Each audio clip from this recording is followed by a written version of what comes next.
Hey everybody, welcome back. I know you're thinking, man Matthew, this video it looks just like the one where you were talking about opening up the old model kits and where you're at. It's exactly where I was at.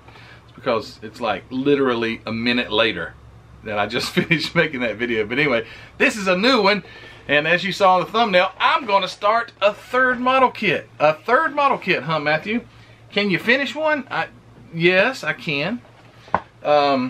But sometimes when paint's drying and you're having some hiccups and it takes quite a few more extra steps, it's refreshing. I went and looked. This kit is very simple. This Diablo kit, Lamborghini Diablo. I don't even know what year model this car is, but it's like the 90s.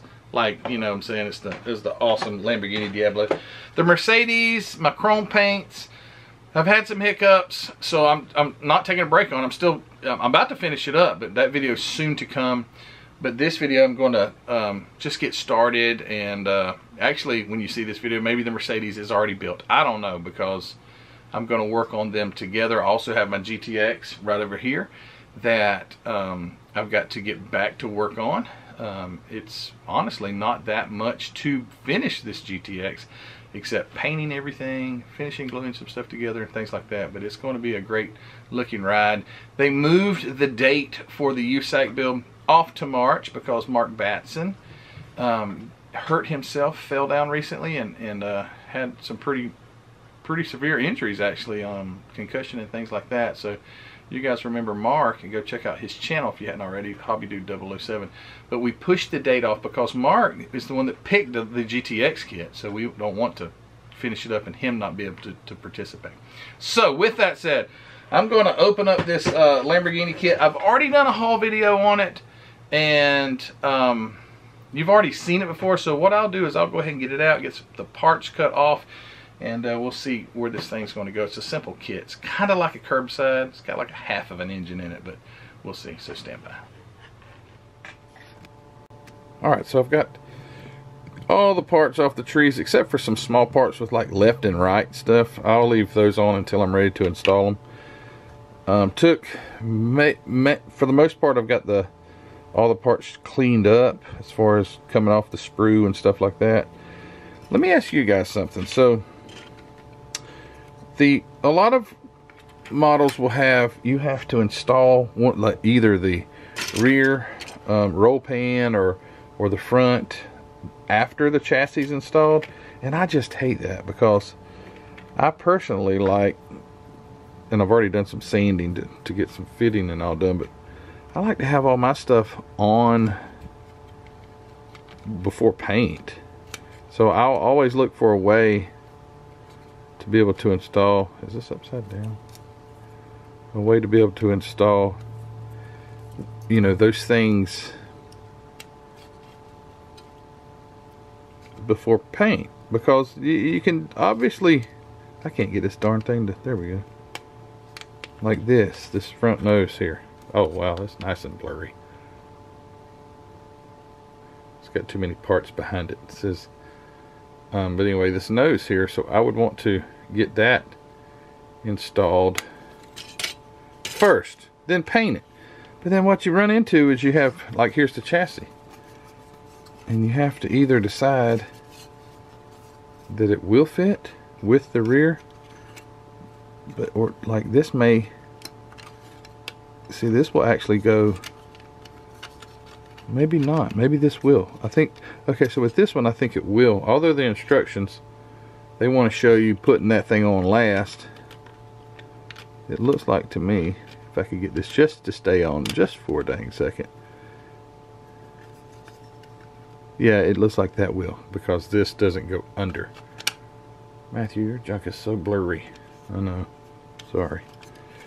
Anyway, this is going to be a super cool kit to build because, number one, it's simple. Number two, it's a Lamborghini. Here's the rear. This will take it a little bit. Let me see if I can get this thing to quit focusing on everything but what I want it to.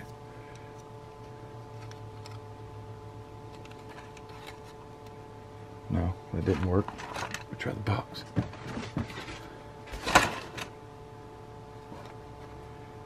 I don't know if it's, I can't tell if it's focusing or not. Anyway, so this thing here, this rear panel, it's going to be a booger. Not too bad, but you need to get it right. And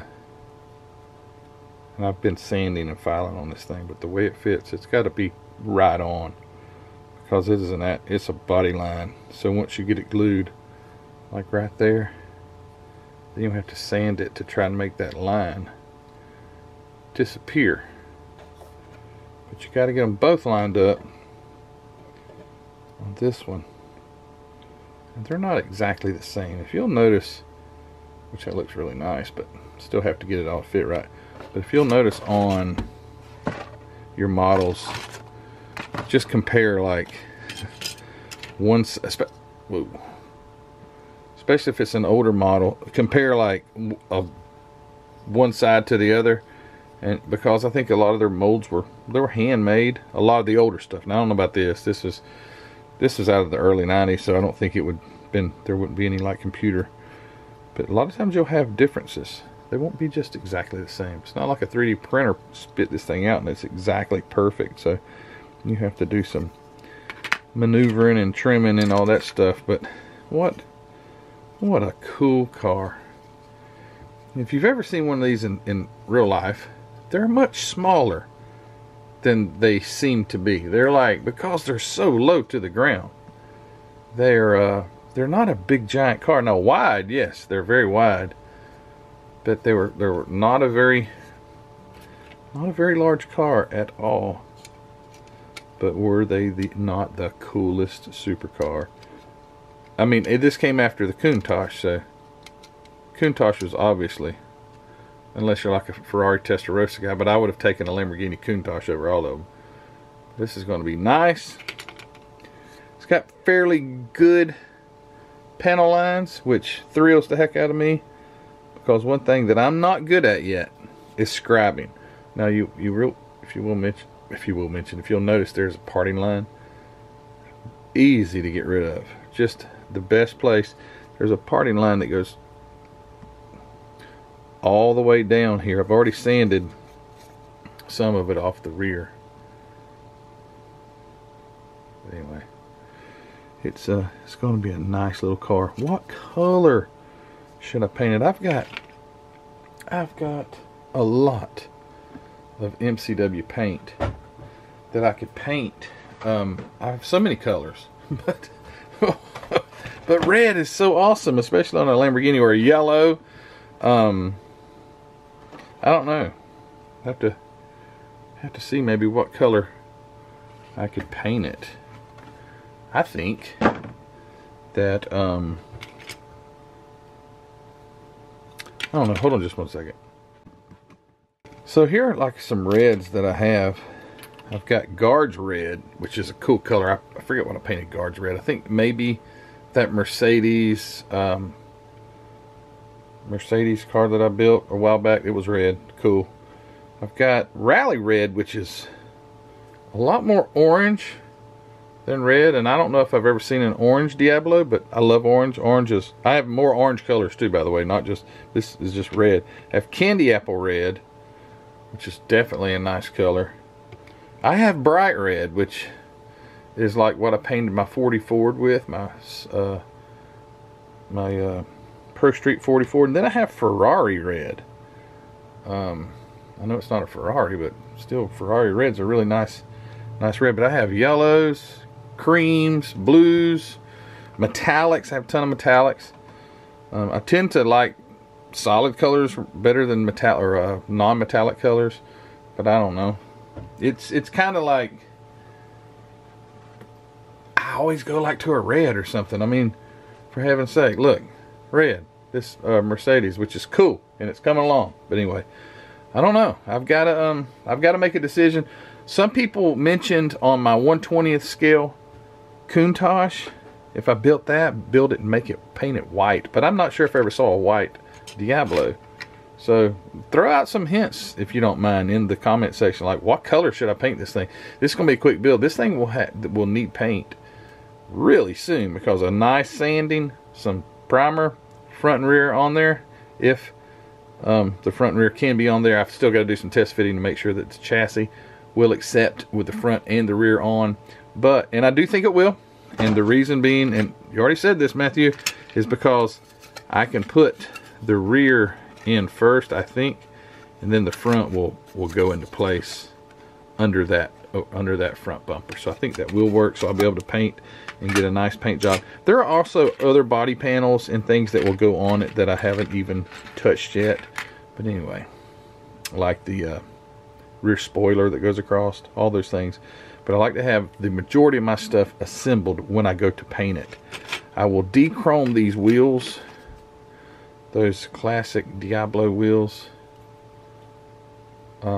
mainly because you can't see it, because there's flash in the holes, and it's a real bright chrome, and I'd like to tone it down a little bit, maybe get it closer to what's on the actual car, more of a aluminum or something like that. But I don't know, we will see when we get there. Alright guys, I'm going to end this video. It's like, man, you haven't even done anything. No, not really. I did sit here for probably half an hour or longer sanding and cutting on some parts, but I don't want these videos to be too long either. So you guys throw me a color out. It doesn't have to be a red. I'd like to have some opinions on what colors maybe came on the Diablos. I might have something similar to that, but yeah. So guys, thanks for watching this video. Thanks for sticking with this channel. I really appreciate you. And thanks for just wanting to see a Tester's Lamborghini Diablo built. I don't even know who made. Oh, I do too. Italeri. Italeri. That's the way I did say it. Italeri. I don't know. It was made in Italy, and it's an Italian car. So, hey, that's even cooler. It's an Italian car made in it. I mean, the kit was produced in Italy, and the car was made in Italy. Okay, I'm done talking. We'll see you guys later. Check out Hobby Nut Models, the Facebook group, the Spring Store, and the Patreon page if you don't mind. And I will see you all on the next video. You take care.